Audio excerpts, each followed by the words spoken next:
The noise coming from upstairs. I was 19 when I started babysitting for a family that lived a few houses away from mine. I'd known them for a while, so the job felt completely safe. There were two kids. Ethan was 7. His little sister, Lily, was 4. Their parents were both teachers, and they usually went out for a few hours on Friday nights. I'd babysat for them several times before. Nothing strange had ever happened. Their house was a typical two-story suburban home with white siding, a small porch, and a driveway where their minivan was almost always parked.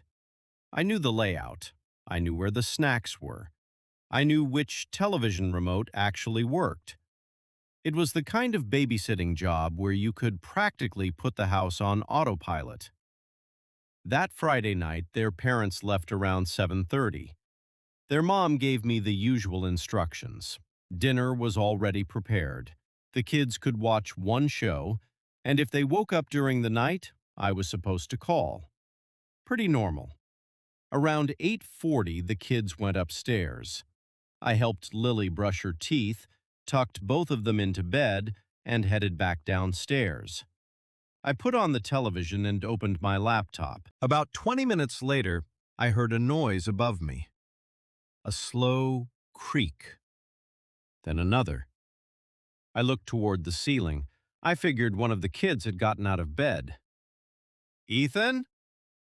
Nothing. Lily? No answer. I waited a few seconds. Then another floorboard creaked. I walked halfway up the stairs. Ethan, you awake? His voice came from his bedroom. Yeah. Go back to bed. Okay. I went back downstairs. At the time, I didn't think anything of it.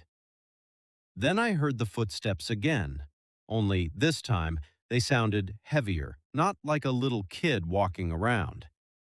I stood in the kitchen and listened. One step, then silence.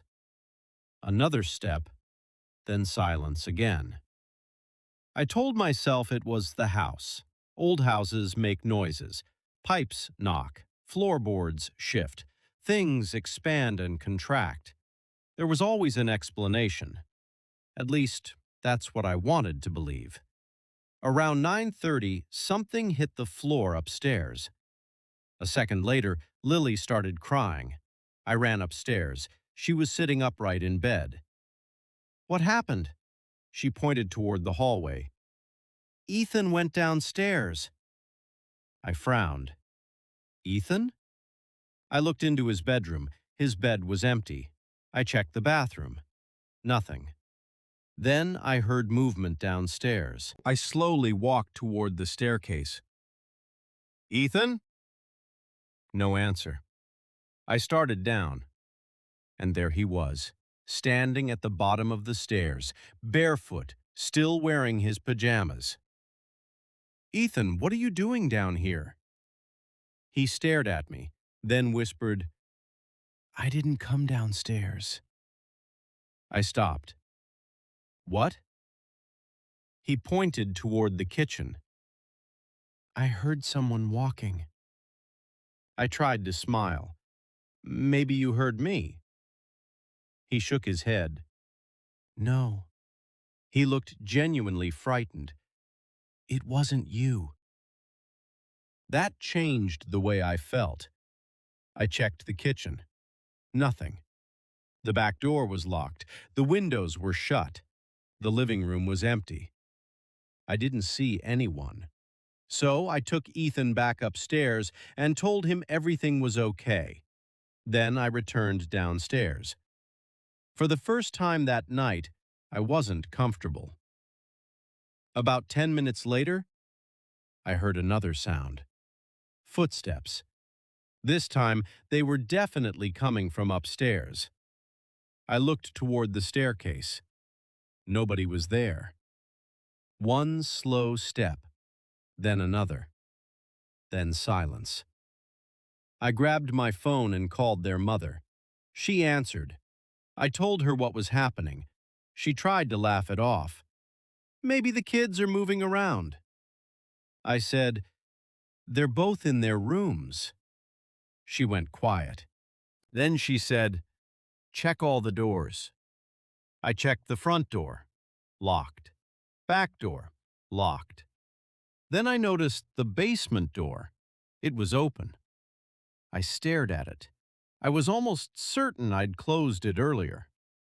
I didn't want to go downstairs, but then I heard something. A quiet cough from the basement. I stepped backward.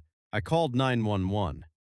The dispatcher told me to stay upstairs with the children. I grabbed both kids. We went into the bathroom. I locked the door. For a few seconds, everything was silent. Then we heard footsteps coming up the basement stairs, slowly, one step at a time. They stopped outside the bathroom. Nobody spoke. Nobody moved. Then the doorknob turned. I put my hand over Lily's mouth. Ethan was crying silently beside me. The handle moved again. Then suddenly, the footsteps ran back downstairs. A few minutes later, police arrived. They searched every room. They searched the basement. Nobody was there. But they found a basement window with a damaged screen. There were muddy footprints on the floor beneath it. The officers searched the neighborhood. Eventually, they found a man hiding behind a shed several houses away. He'd apparently been seen around the neighborhood before. I never learned exactly how long he'd been inside the house. And that's what still bothers me. Because when I heard those first footsteps, I made excuses. When Ethan heard them, he didn't. He knew something was wrong. And I've thought about that night many times since. I keep wondering, how long had that man been down there?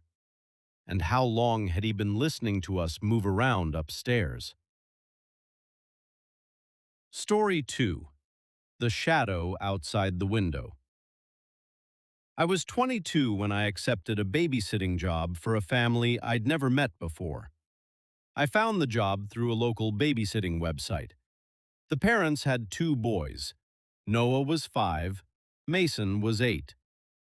They lived about 20 minutes from my apartment in a quiet suburban neighborhood. When I arrived, everything seemed normal.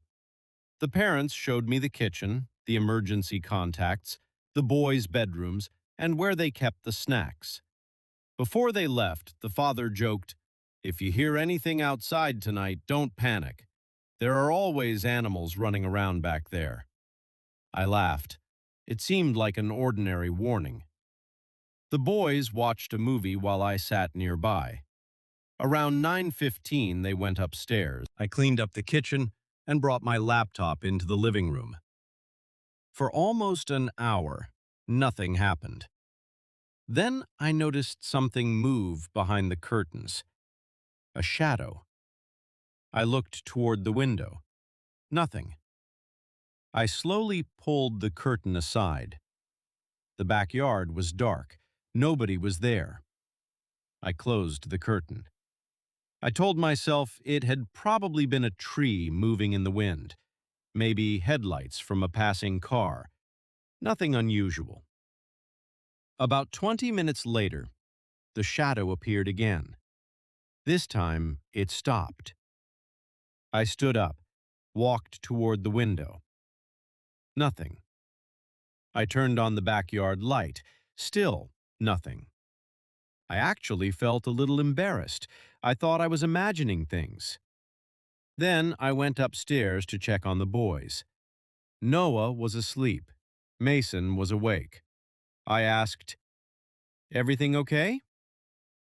He looked at me, then said, "Someone keeps walking past my window."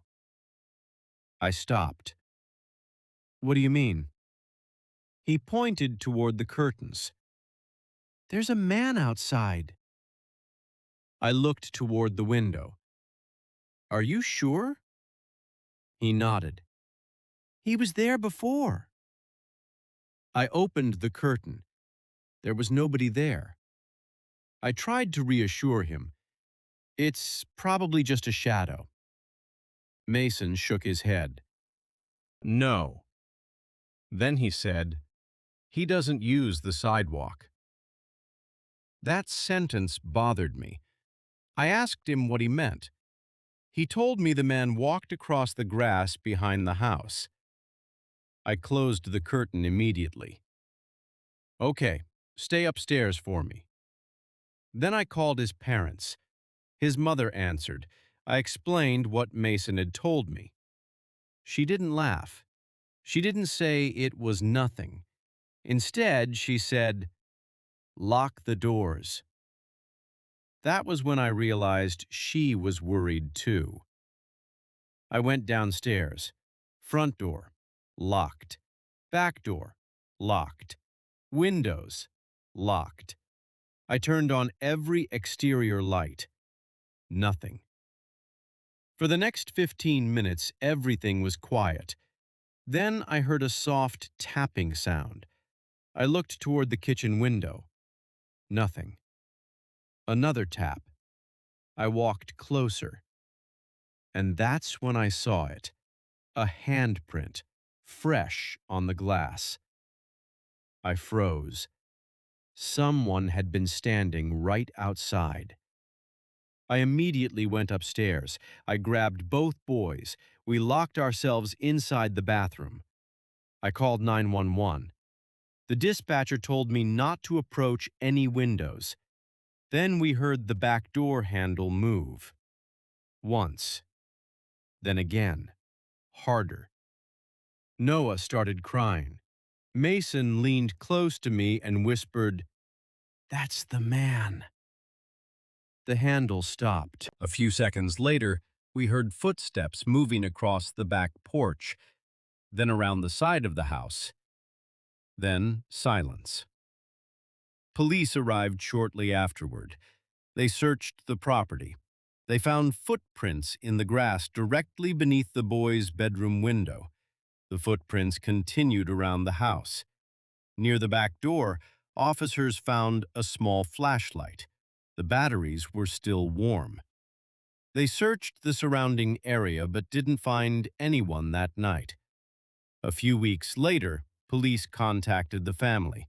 They had arrested a man for trespassing in another nearby neighborhood. He was, apparently, connected to several reports involving people watching houses. They couldn't confirm he was the same person. But after that night, the family installed cameras around the property, and I never babysat there again. I still remember Mason's words. He doesn't use the sidewalk. Because that was the moment I realized the difference between something strange and something dangerous. Someone walking down the street is normal. Someone deliberately walking across your backyard at night isn't. Story 3. The Man Who Was Already Inside. This happened during my first year of college. I was living with my parents at the time and made extra money babysitting. One Saturday night, a family friend asked me to watch their 3-year-old daughter, Ava. Her parents were attending a wedding. They said they'd be home around midnight. Their house was in a quiet suburban neighborhood, the kind of neighborhood where every house looked almost identical. Ava was easy to watch. She loved coloring. She carried a stuffed rabbit everywhere, and she usually fell asleep before 9. That night started exactly like every other babysitting job. Around 8:30, Ava sat on the living room floor watching cartoons. I made myself a cup of tea. Everything felt safe. At around 9, Ava fell asleep. I carried her upstairs, tucked her into bed, and went back downstairs. I turned on the television. I sat on the couch and started scrolling through my phone. About 20 minutes later, I heard a soft bump from the kitchen. I paused the television. Then I heard another sound. A drawer sliding open. I stood up. Hello? Nothing. I walked into the kitchen. One of the drawers was slightly open. I stared at it. I couldn't remember opening it, but I figured I must have done it earlier. I pushed it shut. Then I checked the back door. Locked. Everything looked normal. I went back to the couch. A few minutes later, Ava started crying upstairs. I ran up to her room. She was sitting in bed. I asked, "What's wrong?" She pointed toward the hallway. "He came in." I assumed she was half asleep. "Who came in?" She didn't answer. Then she whispered, "The man." I felt my stomach tighten. "What man?" She pointed toward the bedroom door. "He was downstairs." I told her there was nobody downstairs. She shook her head. "He told me not to tell." That was the moment I stopped thinking she was having a normal nightmare. I picked her up. We went downstairs together. I checked the living room. Empty. Kitchen. Empty. Garage. Empty. Back door. Still locked. I called her mother. I asked if anyone was supposed to be in the house. She said no. Then I asked if anyone else had a key. She hesitated. "My brother might still have an old key." I asked when he'd last used it. "Months ago." That answer didn't make me feel better. I locked the front door again. Then I heard a floorboard upstairs. I looked at Ava. She whispered, "That's him." I called 911. The dispatcher told me to get out of the house if I could do so safely. I picked Ava up and headed for the front door. Then we heard footsteps. Fast footsteps. Someone was moving upstairs. I opened the front door. Before I could step outside, I saw a shadow cross the hallway. Someone was coming downstairs. I didn't wait. I grabbed Ava and ran. We crossed the street and pounded on a neighbor's door. The neighbor opened it. I told him to call 911. We stayed inside while police arrived. Officers entered the house. A few minutes later, one of them came back outside. He asked me, "Did you know someone might have been inside?" I said no. He looked at me, then said, "We found a man hiding upstairs." He had been inside a closet. The police determined he'd entered through a basement window. They believed he'd been inside before I even arrived. That meant the noises I'd heard downstairs may have been him moving around. While I was sitting on the couch, while Ava was sleeping upstairs, while I was talking on the phone. He may have been inside the entire time, listening, waiting, watching. The police never gave me a clear explanation for why he was there, and honestly, I don't think I want one. But there's one detail I still can't stop thinking about. When I first arrived that evening, Ava was sitting on the living room floor coloring. At one point, she looked toward the staircase. Then she asked me, "Who's that?" I remember laughing. I told her nobody was there. She shrugged and went back to coloring. At the time, I thought she was talking about a toy, or maybe she was just imagining someone. Now, I'm not so sure. Maybe she saw him. Maybe she noticed him before I did. Maybe he was standing at the top of those stairs, watching us. That's what stays with me. Not the police, not the broken window, not even the fact that a stranger was hiding inside the house. It's the thought that I spent hours sitting comfortably in that living room, believing I was there to protect a child, while someone else was already inside the house with us.